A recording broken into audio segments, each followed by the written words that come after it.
दा थासारियाथ' जेबो नङा जोंथ' बिसोरखौ बिसिनि न'खौ सिफायनानै बिसिनि गाबनाय मोदै बावहाय बेखौ जोङो माने सेडेस्टिक प्लेजार लानो थाखायथ' जों बे खामानिखौ मावाखै जोंनि डिपार्टमेन्टेलि जितु खामानि मावखानांगौ बे खामानिखौसो जोङो इभिक्सन खालामफैदों दिनै मानसिफ्राथ' गोबाय अनेक सेन्टिमेन्ट द्र खालामनो हागौ गाबनाय खुनाय बर'खौल' मानो होखारो आरियो बिभिन्न खोथा प्रश्न खालामनो हागौ नाथाय सोरखारा बा डिपार्टमेन्टआ मानसिफोरनि सेन्टिमेन्टजों सोलिया मोनसे सोरखारा सोलियो आयेनजों मोनसे सोरखारा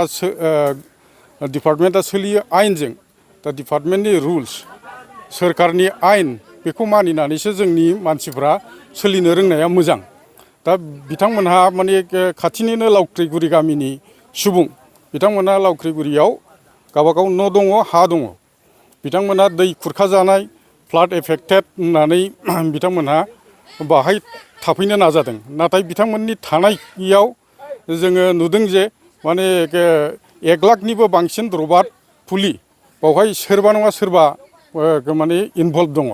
1 लाखनिबो बांसिन रबार फुलिब्ला फांसेयाव जुदि 50 थाखाब्ला बाहाय 5 लाख फैसानि रबार फुलि लानानै फैदों आरो बावहाय लेबार लगायगोन प्लेन्टेसननि लेबार लगायगोन लेबार चार्ज दङ बाहाय इनभेस्टमेन्ट खमैब्लाबो फेन्सिं टेन्सिं गासिबो लाजोबनानै इनभेस्टमेन्ट माने हिउज इनभेस्टमेन्ट जागोन दा बेखिनि खामानिखौ लावख्रिगुरि मानसि लावख्रिगुरिनि जायफोर सुबुङा बाहाय थाफैदों बिथांमोनहाथ' बेखौ इनभेस्ट खालामनो हाया बे हिउज इनभेस्टमेन्टखौ सोरबा नङा सोरबा खालामदों थ' गतिके बिथांमोनखौ माने मा होनो बलिनि बोरमा मा बलिर फाथा साजायनाय बादि जाहैबाय बिथांमोनखौ हाजिरा होनानै दा जाहाथे बेखिनि खामानिया दाजाथों आरो जोङो रबार्ट बर्डआ जिखिनि बेआइनि भाबै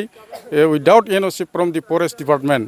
बिथांमोनहा बाहाय ग्रेन होनानै रबार्ट प्लेन्टेसन खालामनायनि जानाखि षड़यन्त्र खालामदों बिनि एगेन्स्टै जोङो केस खालामगोन बिसोर थाफैनाय बिथांमोनखौ मा खालामगोन होखारहरनाय जाबाय नामा दा बिथांमोनहाथ' माने गावबागाव न' दंखायो हिसाबै जोङो बिथांमोनखौ थांनो थाखाय रिकुवेस्ट खालामदों बिथांमोना थांनांगौ गावबागाव न'आव थाहैनांगौ आरो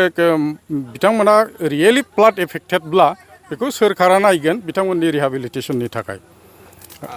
रबार बर्डनि जिखिनि बाव प्लेन्टेसननि लबार होफैदोंबा अलरेडि बाउन्डारि होखाबाय सिमाबाय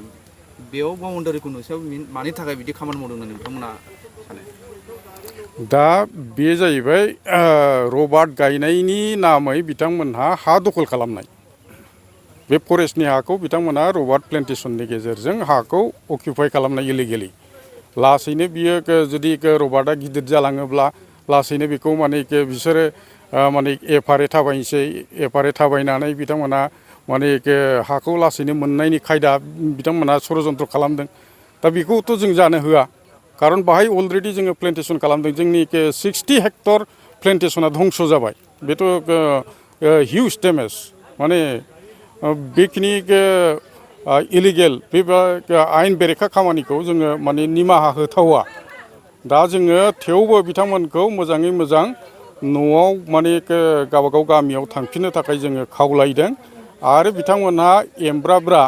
जुदि जोंनि थिननायखौ खावलायनायखौ बुजियाब्ला मानियाब्ला बिथांमोनखौ आयेननि साजा होनाय जागोन